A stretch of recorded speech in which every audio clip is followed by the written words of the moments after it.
আমি ভালোবাসা চেয়ে পেলাম না, আমি ভালোবাসা কিনে নেব। আজ 23শে আগস্ট 2026।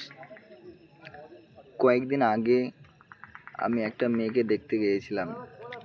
আমি আল্লাহর কাছে অনেক দিন ধরে দোয়া করেছিলাম যাতে আল্লাহ, আমি প্রথম যে মেয়েকে দেখতে যাব তার সাথে যেন আমার বিয়ে হয়, তাকে যাতে আমার পছন্দ হয়, তারও যাতে আমাকে পছন্দ হয়। আমি মন থেকে দোয়া করেছিলাম, অনেক দিন ধরে দোয়া করেছিলাম। আল্লাহ আমাকে সেটা পূরণও করেছে। জীবনে প্রথম গিয়েছি, প্রথম দেখাতেই পছন্দ, তারও পছন্দ হয়েছে, তার ফ্যামিলির বাবা মার সবার পছন্দ, আমার ফ্যামিলিরও পছন্দ।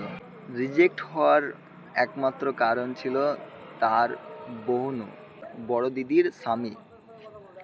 কারণ তারা 3 বোন, ওপরে হচ্ছে দিদি, তারপরে মেজ বোন, তারপরে ইনি হয়েছে। তো বড় বোনটা তার নিজের ছেলের মতন ভাবে তারা সংসারে দায়িত্ব নিয়ে কাজকাম করে।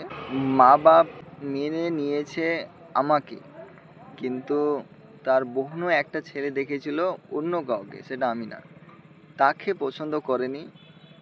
এখন তার বোহনুর কথা গিয়ে আমার কথাতে পছন্দ করছে না, তাই তোমরা যেখানে পারবা সেখানে বিয়ে দিয়ে দাও। এখন সে আমাকে পছন্দ করছে না।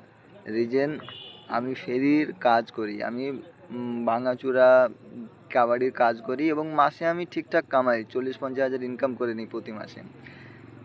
কিন্তু তাও আমাকে পছন্দ করছে না, আমার কাজটাকে ছোট করছে। কিন্তু সে আমার বোঝার চেষ্টা করেনি যে আমি কি করতে চাইছি, আমার ভবিষ্যৎ প্ল্যান কি।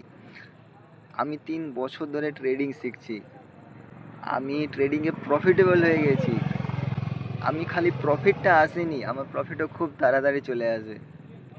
সে আমার বাড়ি দেখেছে, সে আমাকে দেখেছে, কথাবার্তা করেছে, আমার মধ্যে কোনো খুঁত নেই। সে কোনো রকমভাবে একটা খুঁত খুঁজে পায়নি, কোনো রকমভাবে আমার ফ্যামিলির কোনো কথাবার্তা খারাপ তাকে লাগেনি। আমি ক্রিপ্টো মার্কেট করি, আমি স্টক মার্কেট করি, আমি কমোডিটি মার্কেট ট্রেড করি, আমি প্রফিটেবল ট্রেডার। সে বোঝার চেষ্টা করেনি। সে মেয়ে যদি সত্যি আসতে চাইতো, তার সাথে আমি কথা বলেছি, সে আসতে চাইছিল। এখন যদি তাকে আসতে না দেওয়া হয় তাহলে তার ভবিষ্যৎ নিয়ে খেলা করছে তার বোনও। তবে আমি ভালোবাসা তার কাছ থেকে চেয়ে পেলাম না, কিন্তু আমি অবশ্যই কিনে নেব। সে হয় যদি নাও পায়, তাকে আমি দেখিয়ে দেবো যে হ্যাঁ আমি সম্ভব ছিলাম, আমি পারতাম, আমাকে খালি বিশ্বাস করার তার প্রয়োজন ছিল। সে বিশ্বাস করেনি, সে অবশ্যই আফসোস করবে। আল্লাহর কাছে দোয়া রইল যাতে কোনো মতে সেই মেয়ের নসিব যাতে খারাপ না হয়। আল্লাহ তাকে নিষ্পাপ মেয়ে, নিষ্পাপ তার বাবা, তার মা, নসিবকে খারাপ করে না। আমিন।